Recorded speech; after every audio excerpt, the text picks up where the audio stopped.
Hey, we're here with Michael Franti. Thanks so much again for taking the time. Really appreciate it. Thanks, Sam. When we chatted last, The Sound of Sunshine was just being talked about, and you were working the single, and the record hadn't been out yet, but the record's out. It's been out for a couple months, and you continue to amaze me because it's so different from the old stuff, and that you're almost inventing this new genre of mixing reggae with dancehall with acoustic rock. I mean, it's really something. Why? Why now? Well, it's just been 20 years of making music, and I'm combining everything that I've learned and enjoyed into one thing now. And when I write songs, they all start on the acoustic guitar first, and then they all go from there rhythmically or sonically. There might be electric guitars added, or synthesizers, or live drums, or program drums, and I really ultimately take my cue from the audience, so I see what they respond to.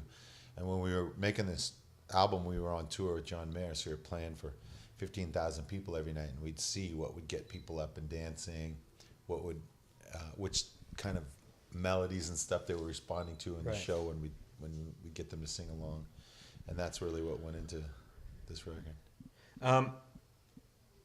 Last time we spoke, we were talking about how the record "Say Hey" hit when you were sick, and you got over that, and thank God you did, and all of those things. But you got sick again. Yeah. It wasn't as serious as last time. Wasn't as serious as last time. But I was in the hospital for a couple days. It's been about 10 days ago that it happened. But I started passing a kidney stone. Right. It got stuck in my ureter, which is not fun. And so they had to go in with this...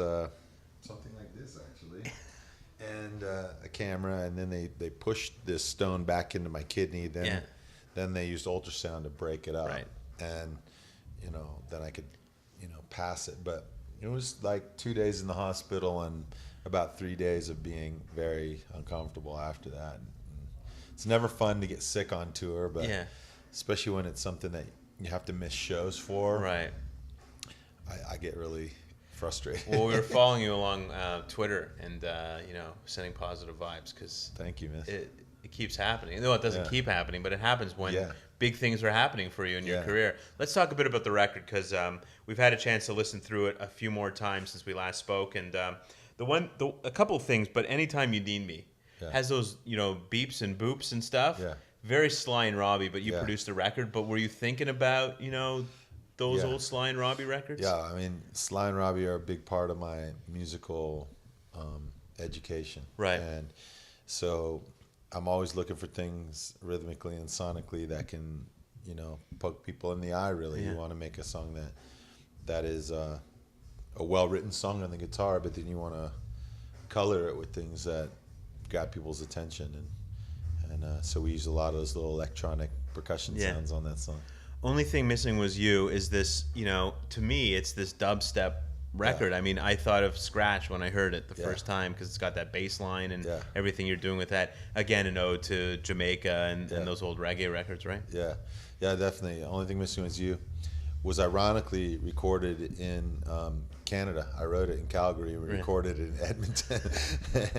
But it's kind of the most Jamaican sounding song on the record. But it's one of those...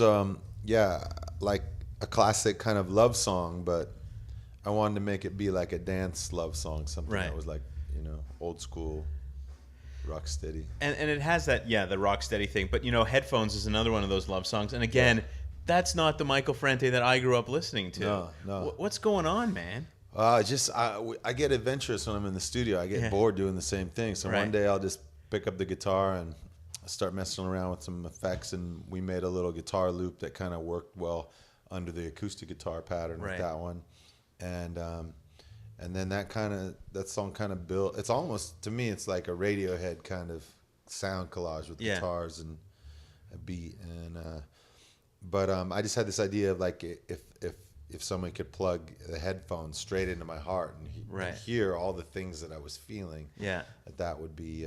But it's a love song, right? Yeah. And to me, that's what's different. And I mean, it's different even from the rest of this record, which is so much fun and so seize the day. I mean, this really is a seize the day record. That's exactly what it is. I wrote it. All the songs came after my appendix had ruptured and I was Right. in the hospital. I was coming back from that. And I just wanted to write songs that were about how much I appreciated the simple things in my life, you know, my kids, my family, eating an orange, you know, Yeah. like seeing the sun for the first time in the day. And that's what this record is. You're on tour now. Are you writing now, or is that? Yeah, I'm writing right now. I really never stop writing because I've never been somebody who can just like stop and in 6 weeks crank out a record. They always Right. take me like a long time to do, and even a song that I write, I'll record it once and I'll listen to it back and be like, you know, it's not quite what I want, you know, to put out on a as something that's a moment of that is heard for forever. Yeah. You know, hopefully your songs are heard forever, but I'll go and I'll re-record songs, you know, 20 times and Right.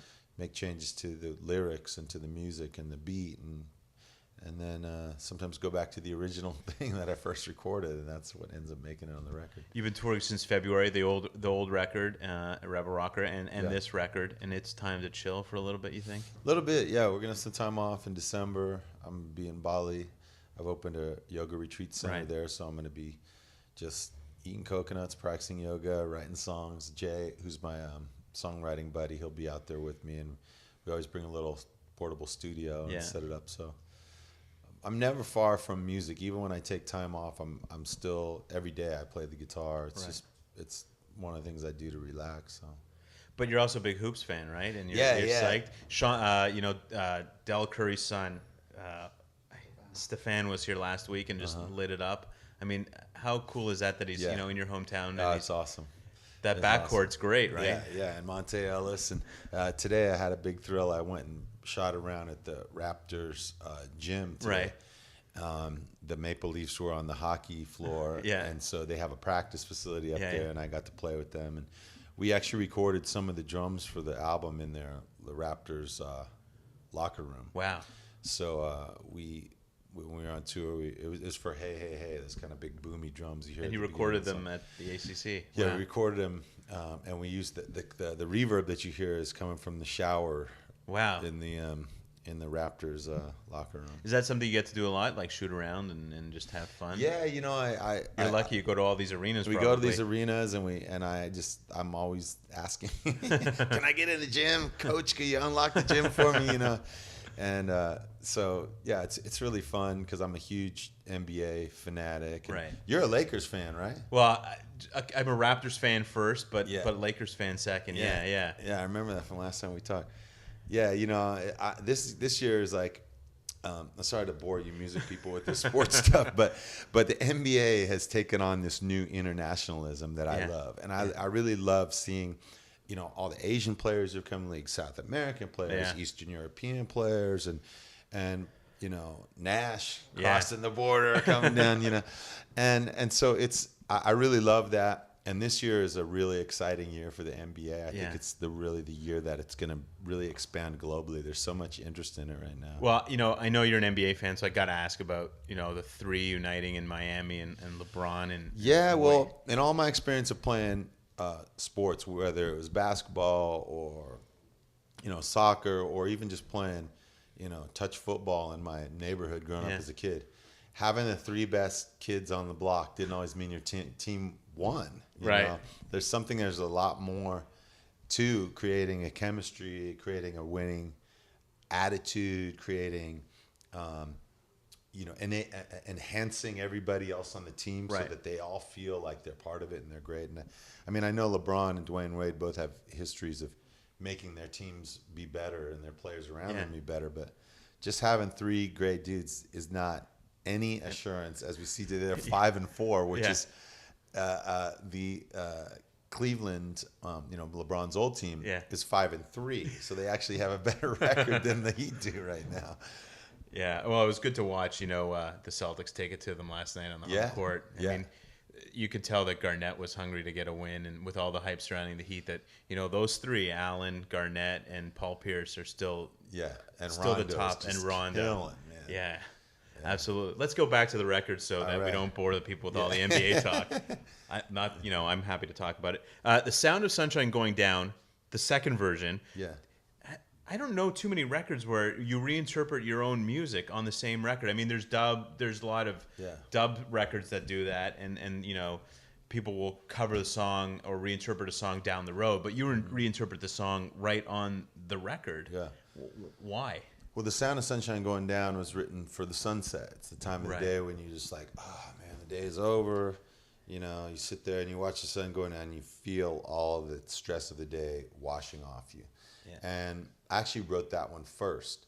And then I thought, you know, I want to make an up-tempo version of this song because there's something about being out in the sun when it's the middle of the day that's a different experience that you have, or in the morning when you wake up and you get that hit, that blast, like, okay, I can go out and despite all whatever's happening in my day, I can face it today. Right. You know, and that's the two different versions. What's next for you? I mean, you've put out 2 records pretty close together. You've been touring, very busy. You're going to chill for a bit. You're writing stuff. Is there anything else that you want to do? Is there another documentary that you got cooking in your head? Or no, you know, I just watched I Know I'm Not Alone, which is the film I did about Iraq and Israel and Gaza and the Palestinian territories, and I hadn't watched it, and it's been a couple of years since I watched it, and you know, I started getting this fever again of like, you know, I'd like to go somewhere and film, and also as a filmmaker, I think I could do it better, you know, the second time around.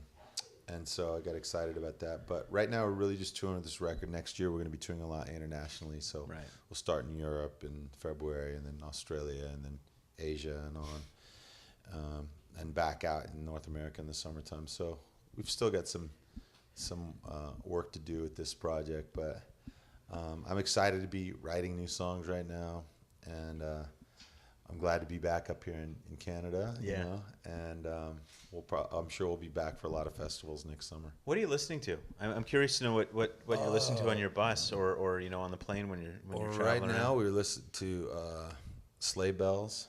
Yeah. Broken Bells. Yeah. We're having like a bell theme right now.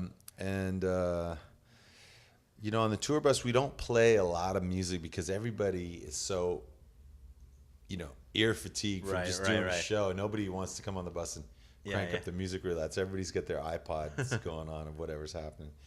But the bells. Yeah, the bells are where I've been listening lately. Yeah, cool. Thanks so much for taking the time. Thanks for the record. Thank you. And continued success, man. Good to see you again. You too. Cheers. Cool. Explore Music wears English Laundry apparel.